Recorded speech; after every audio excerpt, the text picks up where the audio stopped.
anything about what they do with their money at all. So they're not accountable to us. Well, it'll be interesting to read the proposed policy and that we can comment on that. Thank you. Oh, thank you. I just have one quick comment. The example that Mr. Sash used about the soccer club and the gentleman's club, that's not true. So everybody put that out there. Sure, it'll be on whatever one of those social I'm media sure. things. We're already recorded, Jim. Instabook, it's going to be on Instabook. Any other comments on any agenda items before we move forward? Mrs. Pettigo? Yes, thank you, Mr. President. Under Education and Technology, I have 2 points of information this evening. The first is Beaver County Educational Trust has awarded the districts 2 grants, both under STEAM Story Walk. The first one's $1,000. Mr. Don Ayers and Mr. Brad Olenek were instrumental in securing the grants. The second one is Ms. Nicole Derrick was instrumental in securing the other $1,000 grant. Second point of information, kindergarten registration will be held February 5th through the 7th from 8 to 2:30 at the following locations: 5th State Street, 6th Economy, 7th Highland. Evening appointments will be available. The 12th, all schools from 5 to 8 at the high school. The 19th, all schools from 5 to 8 at the high school. Please call Kathy Hopkins and your agenda, the phone number and extension to schedule an appointment. All students will receive a free backpack and t-shirt. Under Education and Technology, you have 6 items for discussion this evening. The first one is it's recommended to ratify the approval of the 2019-2020 high school course studies book as presented. Number 2 is the Pennsylvania Department of Education Data Summit. It's recommended to send Mary Ann Saltzman to the summit. The purpose of the summit is to ensure that administrators understand data details and will help staff to understand the significance of various data submissions. The estimated cost of this is $1,120. Third, it's recommended to have Dave Massey go to the PASBA required facility inspections workshop. This is in Harrisburg at the end of January. The purpose is it's designed to identify inspections both required and recommended by regulatory agencies for schools in Pennsylvania. Approximate cost is $525. Excuse me. The last 3 items for discussion are all student discipline: 2018-2019-12, 2018-2019-13, and 2018-2019-14. I'm going to pause there for any discussion. No discussion? All right, thank you very much. Finance and Budget, Mr. Sass, please. Thank you. Items 1 through 4 are the monthly approval of both general fund, cafeteria fund, and budgetary transfers. The 4th is tax exoneration. Those are for abandoned properties that we put back onto the tax roll via the forgiveness of predecessor taxes. Number 5 is fairly unique. It is the allocation of $15,000 into a restricted fund. That relates to a specific purpose, and therefore those monies are not available in the general fund for use. Number 7 and number 8 are the allocation of what most refer to as Title I. They're actually IDEA funds, but they're Title I funds. They're federal funds based on the participation in certain students at the BVIU. And it's also a very consistent requirement. Any questions on items 1 through 8? Thank you, Mr. Sass. Building and Grounds, Mr. Kowal. One item that's we're going to put on the agenda for next week, and that is the reopening of the Fieldhouse.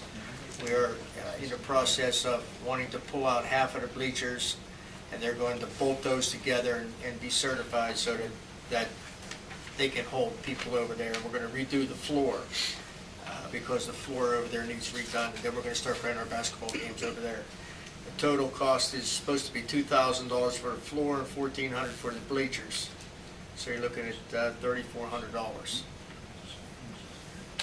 Mr. Kowal, is it true that that'll be just one side of the bleacher? Just one side, yes. And will there be a safety inspection? I am hoping so, yes. Yes, the company that certifies all our bleachers to be safe will come back in and certify that they're safe. Once we've got the They'll give us documentation. They will. Okay. I do have one question about the Fieldhouse. The Fieldhouse's value, as I understand it, is because it's 3 basketball courts, 3 volleyball courts, whatever it is, which is quite accommodating to tournaments, right? Our primary varsity basketball teams, volleyball teams, play in the primary gym in the high school, which has adequate seating for all the fans, from what I'm able to understand. So the purpose,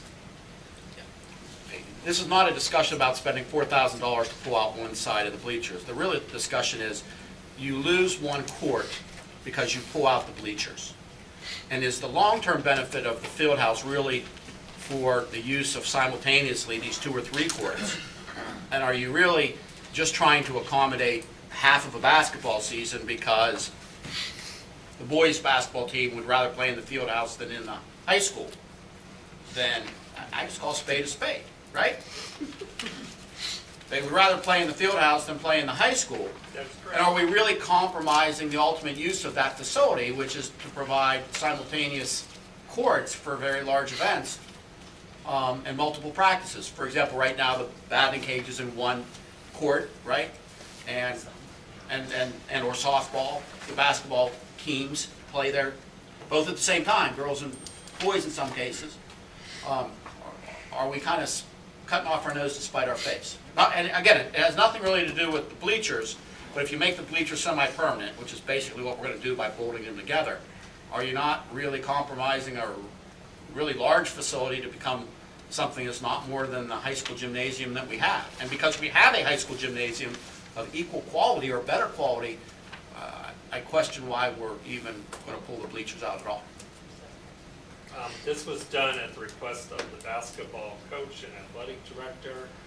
They feel that the team plays better and has a better advantage when they play in that facility. Let's call a spade, I guess. I'm gonna go a step further than. But also, I mean, isn't like in the off season we can't unbolt and put them back? Well, that's We can. what Brian It does said. it will take substantial time to do it, How but much it is time? possible. I don't know exactly how much time it will take, but it will take at least a good day to get everything pulled out and bolted in place, and probably the same to break it down. But you also host, Kathy, you know, WPIAL and state playoff games there. And your boosters organizations don't have to have gun bashes like that when they can make money off of the, and I know the boys and girls work. We actually could host those events in the main gym, They which did we did last year, right? Yeah. You can't run multiple games, that's the only. But you like can't you- run Well, I'm saying though, they have. And I'm Right, saying, no, but like, you're right, like we're, I'm then your saying, kids and your parents aren't Concurring with fundraising you, as much right, because right. you're bringing that money right in. right. So, yes, I understand that the floor needs refinished regardless because it was done half-assed. But you're going to spend $2,000 in basically labor to pull them out. You're going to spend another $1,500 or $2,000 in labor to push them back in because the boys' team doesn't want to play in the primary gym. I'm just expressing an opinion that sometimes I struggle with some of the logic of somebody asks. And everybody wants to be accommodating because somebody asks. Have we talked, or has anybody talked to the other coaches that would use that facility and got their input at all, whether it is baseball, just the other people? I'm not sure who all uses it. I mean, I think the in batting off-season. cages can still be put up with the I know. bleachers out during baseball season. Have we talked to the coaches though? Brian has, the only one that has an issue right now is Glenn Freed, but Brian was I accommodating. was just gonna say, because Glenn holds the Yeah, tournaments. but We have, what about basketball? And- I guess I'm just a little confused because when we closed the field house, everyone was really upset about it, the community was upset. So when Dave came up with this solution, we thought, oh, now we can get the community back in the field house, we can still utilize all 3 courts at the end of the basketball season, so then that could be used spring through summer into early fall. We sort of thought it was a compromise for everybody. It will free up the main gym for some more practices for other teams too, because they'll practice over there. But the courts are already available over Yeah, there. they That's can not the already consideration. The permanence is the difference. But they want to practice in the facility in which they're going to play. When it was gonna cost $400,000 to get the bleachers working. Look, I'm the first person that says a basketball court's a basketball court. Why would it make a difference? It's the same height, the same width. I can't explain it. I'm just trying to play devil's advocate, right? I understand. Because most of that, the value of the facility, if it's always been explained to me, is because you can use multiple courts simultaneously, be they for tournaments, be they volleyball tournaments, basketball tournaments. The compromise has been, there's no seating, right? So what are they doing? They're pulling folding chairs around the 2-foot perimeter to try to keep going. I'm just saying, is there really value in doing it? I think people were frustrated that they couldn't go to the Fieldhouse for large games until they went to the high school gymnasium and found out the accommodations are the same. And to my knowledge, you don't have a capacity problem in the high school gym where you have an overflow that causes a problem. So again, are we just making an accommodation because somebody asked? Because I'll tell you that I think Glenn Freed's volleyball team is just as important as Jula's basketball team. That's on video. I look at it from all this. I know baseball and softball utilize that whole gym, all 3 coaches. So you're taking one away from them, so that's compromising their practices. I mean, that's just my opinion. You know, if it could go in and out, that's one thing, but it can't. And that overlaps basketball season. Basketball team can play over here. You're not going to offend me either way. We offered it as a solution because, We're beating like Doug up Dr. for no Mueller reason. said, but if you don't want it to happen, that's $3,400 I saved. I mean, I think you have to redo the floor And the floor needs done. because it was done incorrectly. I'm not sure that I'd be bold and open bleachers for 6 weeks and then go back and unbolt the bleachers. Well, they'll be forever. Again. I mean, they're not going to keep putting them in and out. You know, so. Are the bathrooms a consideration in the field house? Not at the moment. We're going to clean them up, obviously, and make them presentable. But We haven't plan to do any major renovations, other than some lighting house to be fixed and some tile work needs to be done. I think I listed that in here. Some minor repairs, some painting to spruce it up. But that's all going to be done by our staff. That's not going to be contracted out. And our new maintenance guy can do the lighting. Do an excellent job at the middle school. Any other discussion on the field house for now? Do you want us to have this on the agenda next week, or do you want it off the agenda? Maybe we can talk to these other coaches too. We have, maybe we can just get a recap from them. I'd rather have the coaches here. I want to talk to them personally. I want every coach's opinion on what they think in front of me. I don't want to hear it from somebody else. Saw that flag.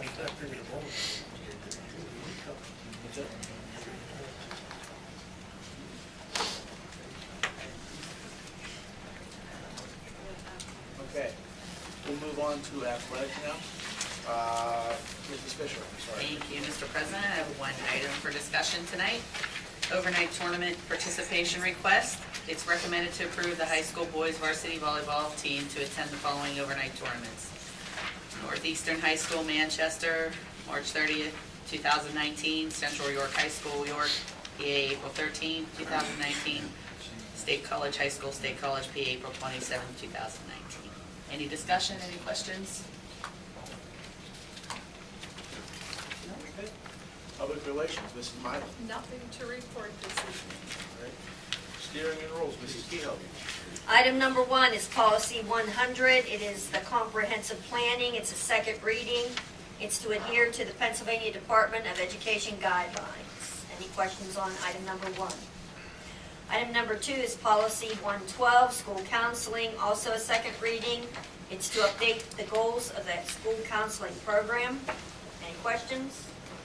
Item number 3 is policy 113, special education. It's a second reading to update the goals and legal expectations of the special education program. Any questions?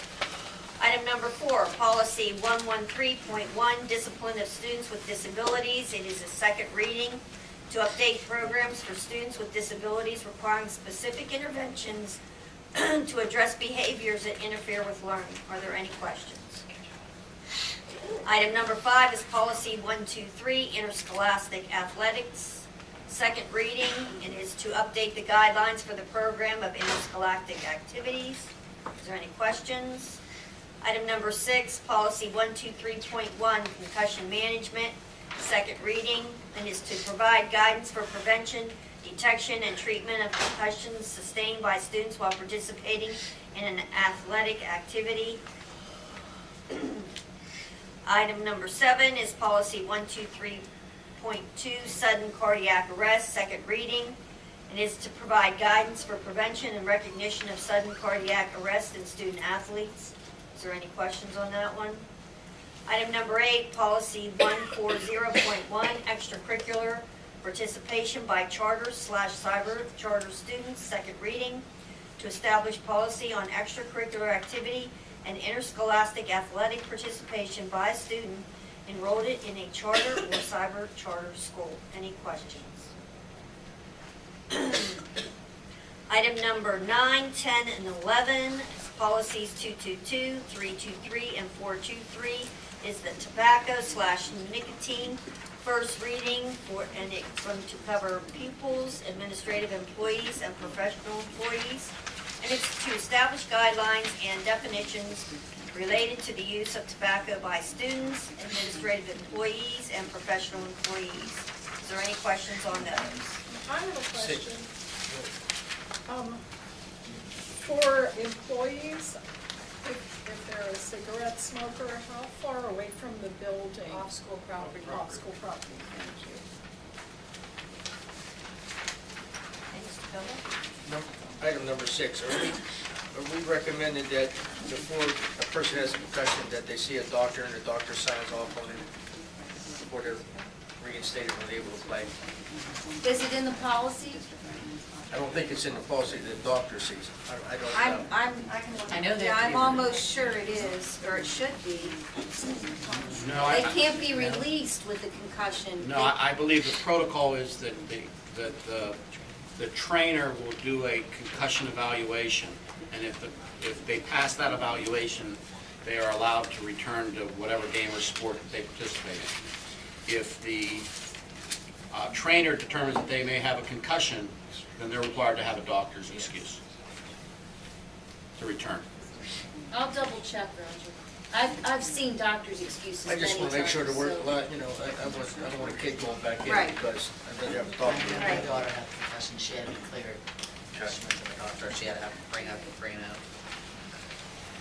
Okay, any other questions on that? Item number 12 is policy 523, tobacco nicotine. This is for classified employees. It's to establish guidelines and definitions related to the use of tobacco by administrative employees as presented.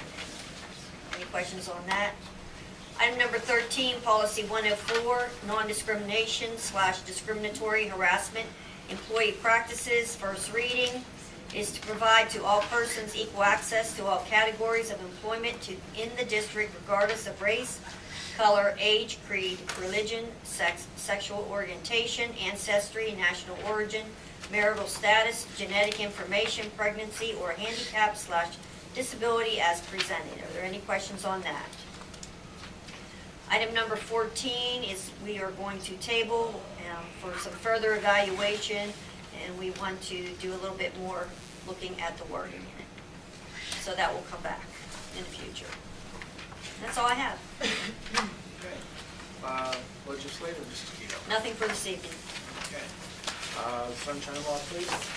Section 708 of the Sunshine Law permits agencies to hold executive sessions to discuss employment and personnel matters, labor relations and arbitration matters, purchase or lease of real estate up to the time an option or agreement is obtained, litigation or potential litigation, legal matters subject to attorney-client privilege and other agency business, which if discussed in public would violate lawful privilege or would violate confidentiality laws. The Board of School Directors held an executive session to discuss employment and personnel matters, salary schedule and labor relations, matters subject to attorney-client privilege. The board did not return to take any legislative action. Thank you. May I have a motion to adjourn the meeting to discuss? So moved. Thank you. Do I have a second? Second, all in favor? Aye. Any opposed? We're adjourned.